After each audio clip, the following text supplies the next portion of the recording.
آپ کے لیے آج دو پیغام ہیں. پہلا پیغام عمران خان کی طرف سے یہ ہے کہ اس وقت جو ہماری اسمبلی میں بیٹھ کے لوگ، پارلیمنٹ میں بیٹھ کے لوگ فیصلے کر رہے ہیں، جو ناجائز فارم 47 کے پیداوار ہے، جو چوری کر کے مینڈیٹ کو اسمبلی میں بیٹھیں، وہ قوم کے لیے کیسے فیصلے کر سکتے ہیں اور کیسے یہ ریزولوشنز پاس کر رہے ہیں اور کیسے یہ ہمارے جو قانون ہے وہ تبدیل کر رہے ہیں، جب ان کا کوئی حق نہیں بنتا کہ وہ قوم کے لیے فیصلے کریں. انہوں نے کہا ہے کہ سب سے پہلے جو ان کا مطالبہ انہوں نے پہلے بھی کیا ہے وہ یہ ہے کہ پہلے سٹولن مینڈیٹ، جو کئی 100 لوگ ہیں جن کا مینڈیٹ چوری ہوا ہے، اس کو یہ واپس کریں. ای سی پی کے اندر سب نے فائل کیا ہوا ہے، اپنے کیسز لے کر گئے ہوئے ہیں، لاتعداد کیسز ہیں اس وقت ای سی پی میں، اور ای سی پی کی کانسٹیٹیوشنل رسپانسبلٹی ہے کہ یہ ان کیسز کے اوپر جلد از جلد 180 دن کے اندر فیصلے دیں. یہ کوئی عمران خان بھیک میں نہیں مانگ رہے جو سٹولن مینڈیٹ ہے، یہ ای سی پی سے جائز اپنا حق مانگ رہے ہیں کہ آپ کو پتہ ہے کہ یہ چوری کردہ مینڈیٹ ہے اور اس کو واپس کیا جائے. اور کہتے ہیں جب سٹولن مینڈیٹ واپس ہوگا، اور اس سے پہلے آپ کو جو ناجائز لوگ اس وقت جیلوں کے اندر ہیں اور جو بیل کے اوپر بھی ہیں اور جن کے اوپر 9 مئی کے آپ نے کیسز بنائے ہیں، ان کو ختم کرنا چاہیے. کیونکہ ویسے بھی جب یہ کیسز کو جب ہوا لگے گی، جب یہ لوگوں کے سامنے آئیں گے 9 مئی کے، کیونکہ ہمارا کیس عدالت میں کل ہم لاہور کی اے ٹی سی میں تھے اور ہماری عدالت نے کیسز شروع کر دیے ہیں، انہوں نے سننا شروع کر دیے بیل اپلیکیشنز. اور اس کے اندر جب کیا انویسٹیگیشن آفیسر پیش ہوا ہے تو اس کے پاس کوئی شواہد نہیں تھے. جج صاحب نے بھی پوچھا کہ آپ کے کوئی شواہد ہیں، ان کے پاس کوئی شواہد نہیں تھے ان کو دکھانے کے لیے. اور عمران خان نے یہی کہا ہے کہ جو سی سی ٹی وی فوٹیج ہے انہی کے پاس ہے، یہ لے آئیں. انہوں نے بڑا کلیئرلی کہا ہے کہ اگر آپ ہمیں سی سی فوٹیج دکھا دیں اور اگر کوئی بھی ہمارا پی ٹی آئی کا بندہ یا کوئی ممبر اٹیک کر رہے کسی بھی تنصیبات پہ، ہم اس کو پارٹی سے باہر کریں گے اور آپ لوگ اس کو سخت سے سخت سزا دے دیں. اور اگر ہمارا کوئی بندہ ہوا جس نے یہ جلایا ہے تو میں آپ سے معافی مانگوں گا، لیکن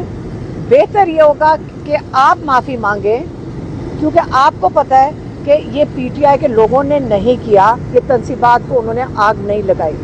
تو یہ انہوں نے معافی کا فیصلہ کر لیا کہ معافی آپ مانگیں گے کیونکہ آپ نے ہمارے لوگوں پہ ظلم کیا. لیکن اگر ہمارا کوئی بھی بندہ یہ تنصیبات جلاتا ہوا نظر آ گیا تو عمران خان نے کہا میں معافی مانگوں گا. ایک تو یہ کلیئر ہو گیا سب کو. دوسرا انہوں نے کہا ہے کہ توشہ خانہ جو کیس چل رہا ہے عمران خان پہ، اور جج صاحب کو بہت جلدی ہے، وہ کہتے ہیں جی جلدی سے جلد فیصلہ کیا جائے. وہ کہتے ہیں جی میرا بھی اور نواز شریف کا جو 12 سال پرانا کیس ابھی تک سننے کا ان کو توفیق نہیں ہو رہی. جج صاحب کو میں کہتا ہوں کہ دونوں کیس اکٹھے چلا دیں. یہ وہ کیس ہے جس کے اندر انلیگلی نواز شریف نے توشہ خانہ سے گاڑیاں لی تھی، جو کہ پاکستان کے لاء کے مطابق آپ گاڑی نہیں لے سکتے ہیں، یہ اجازت نہیں ہے. تو اگر انہوں نے گاڑی لی ہے، ان کا کیس 12 سال سے یہ جج صاحبان نہیں سن سک رہے. انہوں نے کہا میں چاہتا ہوں کہ آپ ضرور ایک اور کیس کریں میرے پر، لیکن یہ کنڈیشن ہے کہ دونوں کیسز اکٹھے سنیں. یہ دو پیغام تھے عمران خان کے، میں نے آپ کو پہنچا دیے. اچھا علیمہ خان صاحبہ، آپ نے کہا کہ عمران خان صاحب نے کہا کہ معافی مانگیں، اور D G S P R کی جو پریس کانفرنس ہوتی ہے وہ عمران خان صاحب کو کہتے ہیں کہ آپ معافی مانگیں، تو دونوں طرف سے ایک دوسرے کو کہا جا رہا ہے کہ معافی مانگے تو معاملات کیسے آگے بڑھیں گے؟ نہیں، عمران خان نے کہا ہے کہ آپ سی سی ٹی وی فوٹیج لے آئیں، کورٹ میں پیش کریں اور اگر کوئی بھی پی ٹی آئی کا آپ کو ممبر نظر آئے جس نے تنصیبات کے اوپر آگ لگائی ہے یا کوئی جو اگر انہوں نے یہی کہا ہے نا کہ آگ لگائی ہے، تو اگر کسی نے ایسا کام کیا ہے تو میں معافی مانگ لوں گا اور آپ اس کو سخت سزا دے دیں، یہ انہوں نے کہہ دیا اس کے اوپر۔ تو مینڈیٹ کی آپ بات کر رہی ہیں، 6 مہینے ہو گئے ہیں الیکشن کو بھی، ابھی تک کوئی چانس نظر نہیں آ رہے کہ آپ کو آپ کی سیٹیں بھی ملیں گی یا مینڈیٹ ملے گا، تو کیسے یہ؟ دیکھیں ای سی پی کی بہت بڑی ذمہ داری بنتی ہے، وہ کانسٹیٹیوشنل ادارہ ہے، اور اگر ای سی پی کا جو ہیڈ کر رہے ہیں اگر اس کو یہ نہیں سمجھ آ رہی کہ اس کی آئینی ذمہ داریاں یہ اور اس کو پوری کرنی چاہیے، اگر وہ نہیں پوری کرتا تو آرٹیکل 6 ان کے اوپر لگتا ہے، تو اگر وہ اپنی پوری کر لے تو بہتر ہے۔ اور یہ کیسز آپ کو پتہ ہے کہ کتنے گئے ہوئے ہیں ای سی پی میں، ٹرائیبیونلز کے آگے گئے ہوئے ہیں، تو ان کو فیصلہ کرنا چاہیے، اسٹولن مینڈیٹ واپس کرنا چاہیے، اور جب واپس ہو جائے گا عمران خان کہہ رہے ہیں پھر بہتر ہوگا کیونکہ الیکشن کمیشن بھی دوبارہ منتخب ہوگی،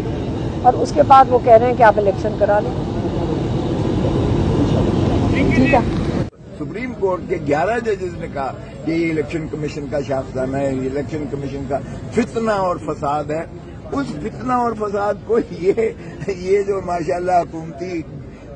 یہ کیا کہوں فارم 47 کی ناجائز حکومت اور یہ جو انلیجیٹمیٹ گورنمنٹ ہے، وہ اسے پرپیچویٹ کرنا چاہتی ہے، فراڈ کو۔ ارے بابا، اس فراڈ کو سپریم کورٹ ہونے دیتی ہے، کیونکہ یہ جو مرضی کہہ لیں، یہ ایک تو یہ ہے کہ نشستیں، اب مجھے مطلب سنی اتحاد کونسل میرا کیا تعلق ہے، لیکن مجبور کیا انہوں نے کہ 3 دن دیے اور انہوں نے کہا کسی میں شامل ہوں، تو ہم سارے جو ہے ظاہر ہے وی ہیڈ نو آپشن، لیکن سپریم کورٹ نے اس کو ریکٹیفائی ریمیڈی وہاں سے کر دی، بنیاد سے، ابتدا سے، تو اس لیے مجھے تو نوٹیفائی کر دیا سپریم کورٹ نے، 29 لوگوں میں میں ہوں جنہوں نے، جو سپریم کورٹ کے جو ہے فیصلے میں ہی لکھا گیا کہ چونکہ ان کے فارم میں اور ان کے حلف نامے میں بڑا واضح لکھا ہوا تھا کہ پاکستان تحریک انصاف ہے، لہذا یہ پاکستان تحریک انصاف کے ایم این اے ہے اور انہیں نوٹیفائی کیا جائے، اور الیکشن کمیشن نے ہم کو کر دیا۔